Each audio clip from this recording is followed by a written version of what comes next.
I am Dr. Kinyanjui Nganga, welcoming you to Sense 101 Life Club, where we train, coach, and mentor people to achieve their God-given destinies. Sense 101 Life Club, inspiring generations. Reposition yourself. Well, two girls were born 17th of January, the year 1974. Liden and Lale Bijan. Like many other girls, they had ambitions, passions, dreams, and goals, just like you and many other children, except they were conjoined in their heads. And so they were slaves of each other's ambitions, goals, pursuits, friends, and choices. For instance, Liden wanted to do law in the university, and Lale wanted to pursue journalism. They settled for law and pursued it for 4 years in Tehran University, Iran. But at the age of 29, they were getting increasingly tired being victims of choicelessness. They were tired being victims of each other's choices and pursuits, and they wanted to see each other face to face and live an independent life. So they resolved they must be separated. Doctors unanimously warned them and begged them, literally, some of them kneeling down, that the chances were very remote for a successful operation at the age of 29, but they could hear none of it. And so on that fateful day, 50 doctors gathered at Raffles Hospital in Singapore and began the operation. Regrettably, it was not successful, and they died within 90 minutes of each other because of blood loss. But what touched me most about this story is what the girl said moments just before the surgery. We would rather die as individuals rather than live without identity. I begin tonight by asking you, have you lost identity? Have you lost contact with yourself? Have you become addicted to a life without you? Have you lost yourself trying to pursue what you think people will like, not realizing that people will continue changing goalposts?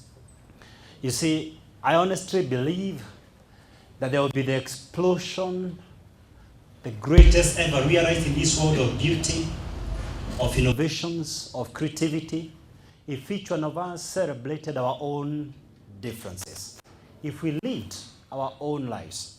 Regrettably, most of us are similar with everyone else. We live in a world where we have similar companies with similar employees, similar qualifications, similar experiences, producing similar products. And here is the acid test. If you tendered your resignation today, would your employer call you for a renegotiation? If not, you are just like any other kid in the block. You are trading on commodities. You are priding on your job title and your job position. And your job title is a commodity. So I'm inviting you tonight to trade on a higher ground, to trade on your personal brand. While commodities trade on prices, personal brand is only available from you. It can't be traced anywhere else in the marketplace. You see, butterflies have different colors, very beautiful colors, but butterflies do not appreciate their own colors. The human eye does. Sometimes your beauty radiates so strongly that it blinds us from seeing you properly. Sometimes the strengths we don't appreciate about ourselves are seen by people close to you. And this is why right now, I'll be calling you back to that childlike curiosity, intense curiosity of who you really are, so that you live your life. And I'll be urging you not to be an imposter. Stand out of the herd. You better be a nerd than be part of the herd. Be authentic. I know without a shadow of doubt from my own experience and that of many others, authentic people admire the real you, who you are. And therefore I suggest today, Having a low opinion about yourself is not modesty. It is self-destructive. And having a high opinion about yourself is not egotism. On the contrary, it's a requirement for greatness. You've got to learn to celebrate yourself. You've got to learn to deal with the hand you're dealt. Metaphorically speaking, life is like a game of poker. You don't choose the cards, but you've got to win the game with the cards you're given. Some of us are tall, some of us are short. You don't choose your color, you don't choose your family. You don't even choose your parents. You don't even choose your nation of origin. But you've got to win the game of life with the cards you are dealt. None of us is perfect. None of us is flawless. Each of us is laden with historical liabilities. Each of us has secret fears. But you've got to win the game of life with the hand you are dealt. You must never be defined by your circumstances. Years ago, precisely on 13th of October, 1870, Ben Hooper was born in a time when kids were judged if they were raised up in a single-parent family. He was sidelined by the other kids, orchestrated. Regrettably, even ugly comments came from adults, and he began to shy from taking his mama for shopping, because every time he went out of his house, he would hear the same old question, "Boy, who is your daddy?" In the church, he would hear the same question. In schools, he would hear the same question. When he was 12 years of age, a new preacher was posted to the church. He didn't know his history. And as usual, the boy would sneak into the church after everyone is settled, and then sneak out before the benediction is said to escape hearing that same old question, "Boy, whose daddy are you?" Regrettably, one morning, the pastor said the benediction too fast, that the boy was caught up in the mix before he reached the back door of the church. The pastor caught up with him, patted his back, said, "Son, who is your daddy?" And you could hear deathly silence in the church, because now the boy knew the bubble is burst. Everybody's going to know the answer to this old question. Whose daddy are you? Then the pastor discerned the situation quick enough. And he looked at the boy in the eye and said, "Boy, I know the family where you come from. The resemblance is unmistakable. You belong to the family of God. You've got a great inheritance. Go claim it." And he left that church a different person altogether. He left that church changed. Many years later, he said, on that day, he was elected the governor of Tennessee. And I'm here to say circumstances should never define you. You must never be defined by your past. You must never be defined by what you have no control over.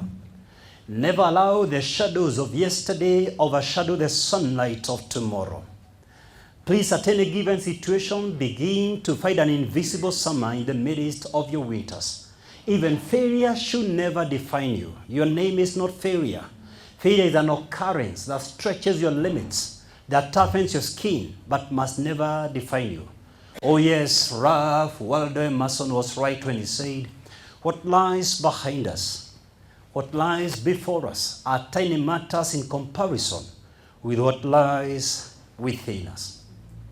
Born with no hands and no legs, Nick Vujicic can't hold his wife's hands. He can't embrace his two sons. Gifts we so easily take for granted.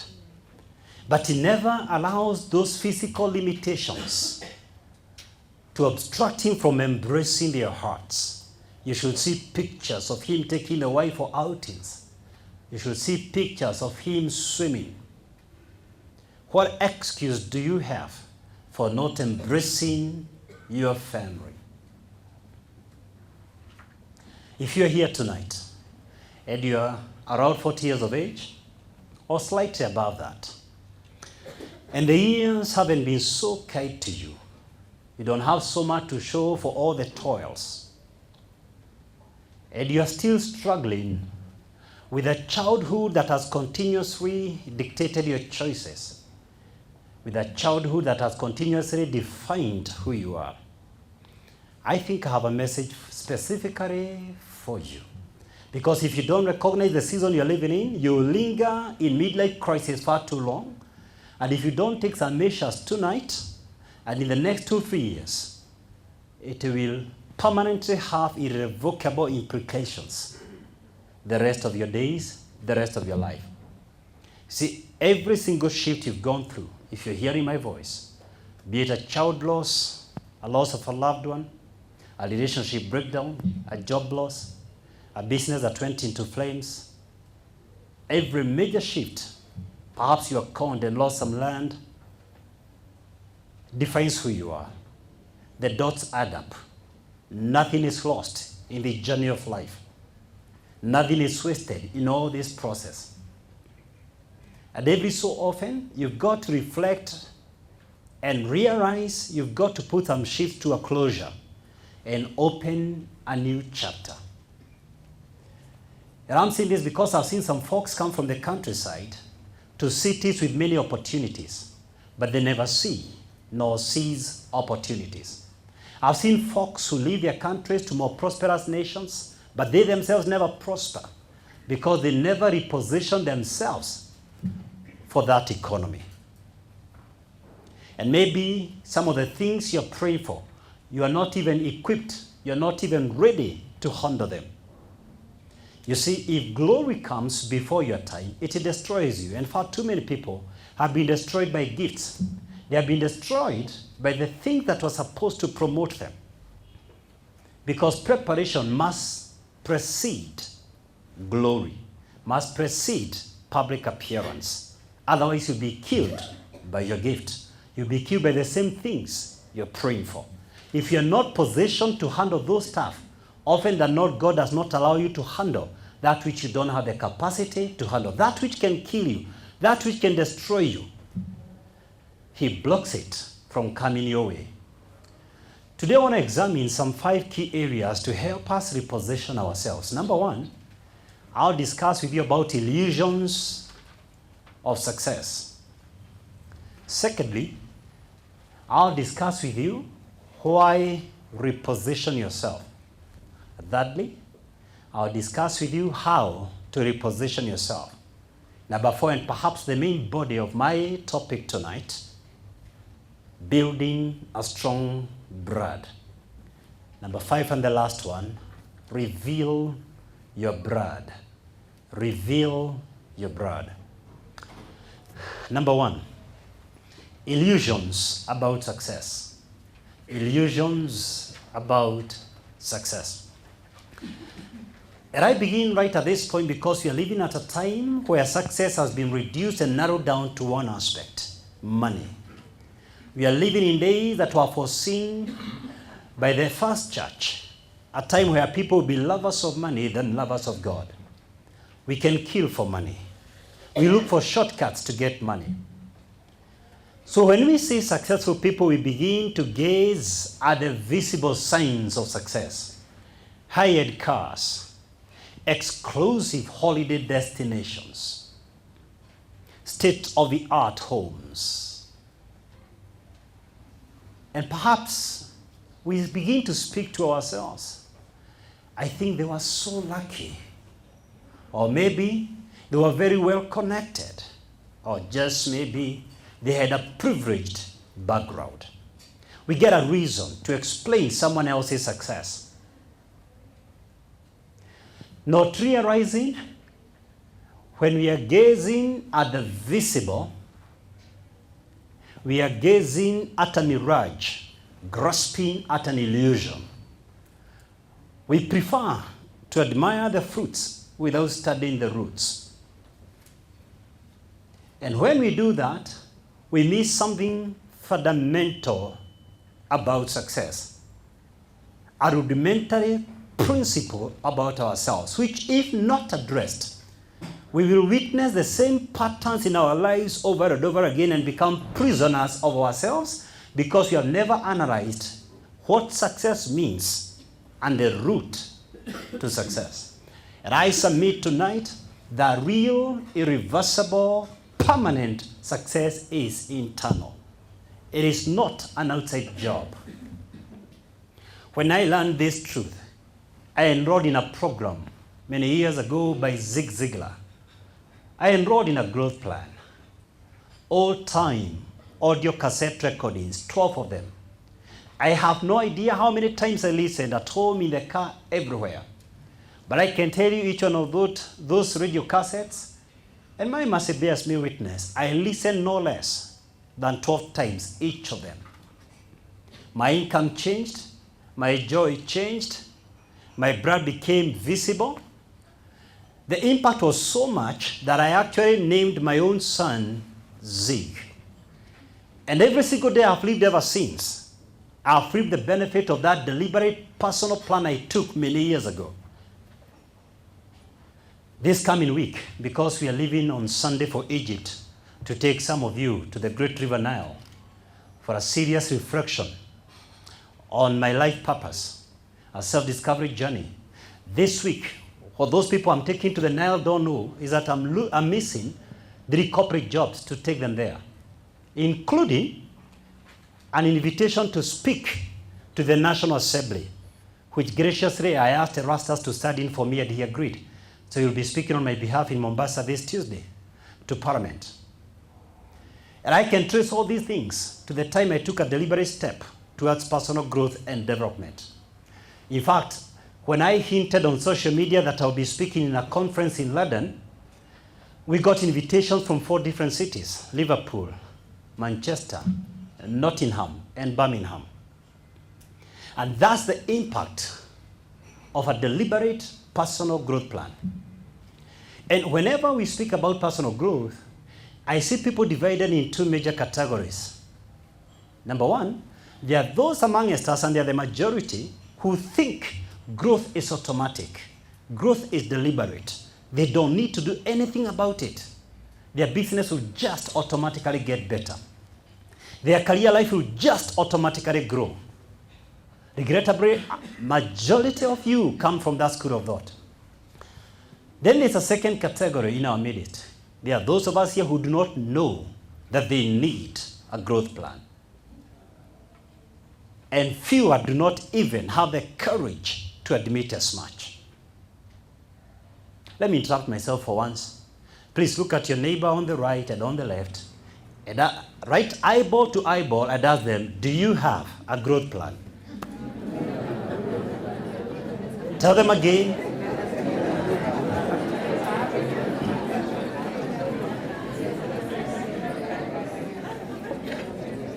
Now, please tell them this. You need, point at them and say, you need a growth plan.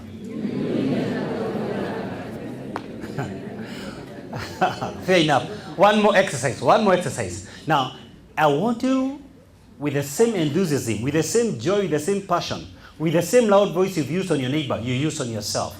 Speak as loudly as you can and ask yourself, do I have a growth plan? Please talk to yourself.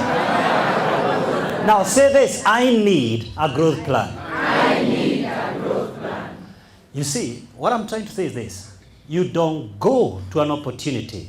You grow to an opportunity. Often than not, the first step to success are the footsteps for success. That's good. Now, let me put it this way. I developed a growth plan 12 years ago. Many people didn't notice anything about Kinyanjui for the first 4 years, because when you're putting up a foundation, when it's below the ground, you don't notice it. You're digging a firm foundation, but when it starts getting off the ground, it gets noticed. I think you're more fortunate than I was. I was interacting with old type audio cassettes. You have a chance for live meetings that have never been there in Kenya before. Number two, I was listening to a speaker in an American context. You're listening to one of your own who knows the struggles you go through in this economy. And I'll tell you what I would do if I was in your shoes, because there'll never be change unless something happens on your inside. I'll tell you what I'll do.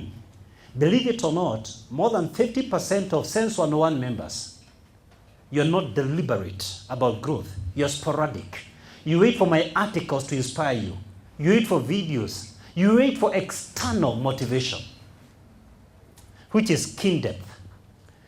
You're looking for marginal, peripheral changes.